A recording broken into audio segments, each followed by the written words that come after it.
Ciao, Trenders here. Today's topic, gambling. Let's go gambling! Specifically poker. On this week's small news section, D-Block and Estefan and Sub-Zero Project announced that they're going to have a live act together called Four of a Kind. In my opinion, they're artists with different styles, but they're able to merge together really well, especially looking at the two collabs they did, Darkest Hour, which is basically a classic as of now, and Change to Follow that was released last year. So really, I'm looking forward to it, but I think one thing that we all are looking forward to is new collabs. Either way, I'm super hyped for it. Now, let's dive into what tracks were released this week. Kicking things off with one of the most noteworthy tracks of this week, which is Race to Glory, the anthem for the new Gearbox event Grand Prix, done by 3 producers, which is odd because there were always 2, but finally matched by adding another vocalist into the mix. So, with 5 people working on the same song, which is an anthem by the way, you would expect it to be at least good, right? Well, yeah, it's a really good anthem. I really like it overall. If you're expecting me to say something bad about it, go in the corner now. It's quite sad that it's been leaked, and also that many people's first impression was, well, not great. But I listened to it first on YouTube and I liked it, so I'm not hearing anyone out. Obviously, since it's a typical hardstyle song, every single part of it that isn't a drop has the main focus of getting you hyped for the kicks of the drop.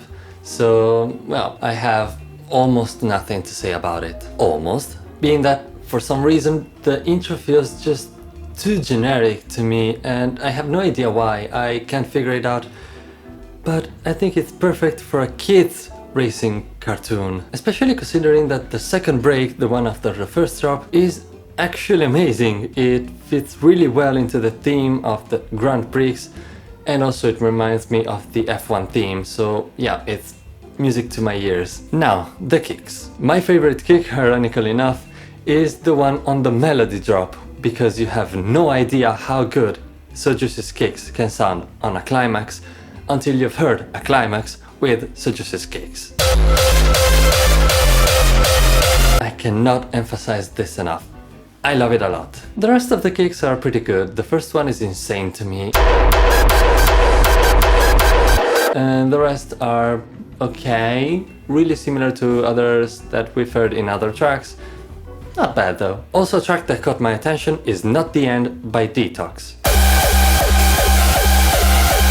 This is a perfect example of how Detox's style is frankly timeless, because she's really able to combine kicks that are good, full stop, with her characteristic lead. I think it was back in 2018 when she was one of the first raw phonic artists that I actually loved listening to, especially her track Don't Let Go.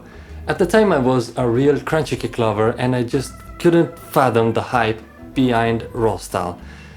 But that track really caught me off guard. And so seeing how in the 8 years since that one has been released, her style was basically maintained the same, but still comes with a freshness to it, makes me genuinely happy, and this is likely one of the tracks that I'm going to listen to on replay in the following days. It's also always refreshing to see a track that differs from the rest and actually tries to convey a deeper meaning, since it's about a personal experience of hers, about losing someone close, but still being able to find the strength within to move forward and still feel close to that person. For some reason, in Return of the Rebel by Zanny, the rhyme Return of the Rebel with the heavy level treble is something that just sticks to my mind and tickles something in my brain while I'm listening to it.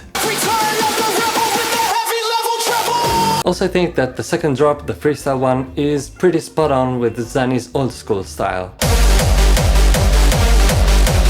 Despite that, by using what I can only describe as one of the most overused gabber kicks in modern hardstyle, the track on that specific section just kind of falls off on me.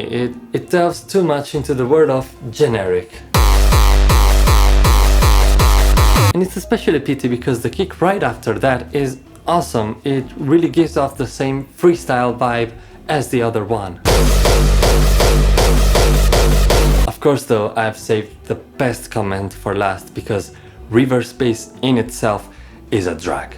And in this song in particular, it's perfectly executed. Taking a little break from the hardstyle songs, if you want to listen to some good Frenchcore, but at the same time you want to play Minecraft, Use Flare made a cover of Aria Math from the Minecraft album, and it's good, conventionally good. Toza made an anthem for the Energy Festival. Yes, I've heard of it. I haven't. Oh well, it's got a powerful lineup. Dual Damage, Sub-Zero Project, Rebellion, Crowdix. Ooh, not bad. Anyway, Toza is the anthem maker, and boy oh boy is it good. I love the melody a lot, but I can confidently say that the break is one of the best I've heard in a long time. Toza did a super job with the atmosphere and the arrangement, and Teal did an amazing job with the vocals, and those two together just sound perfect. Dare I say, electric.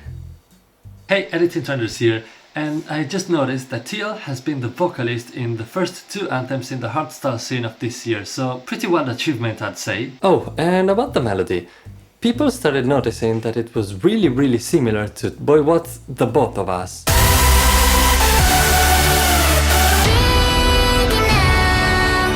And that it wouldn't be much of a problem if it wasn't an anthem we were talking about. 2 things about it. First, thanks so much for the comments for making me discover Boy What, because it's an artist that does songs based on the SpongeBob SquarePants lore.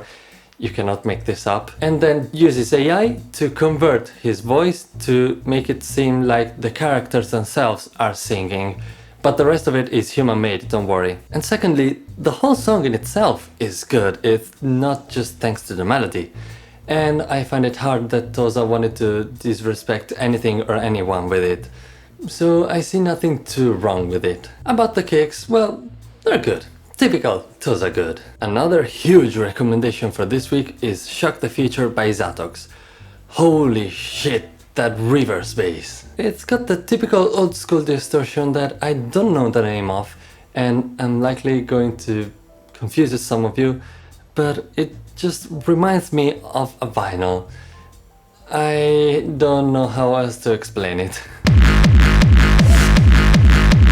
The gated kick on the second mid intro is really good, especially because I wasn't expecting a second mid intro at all.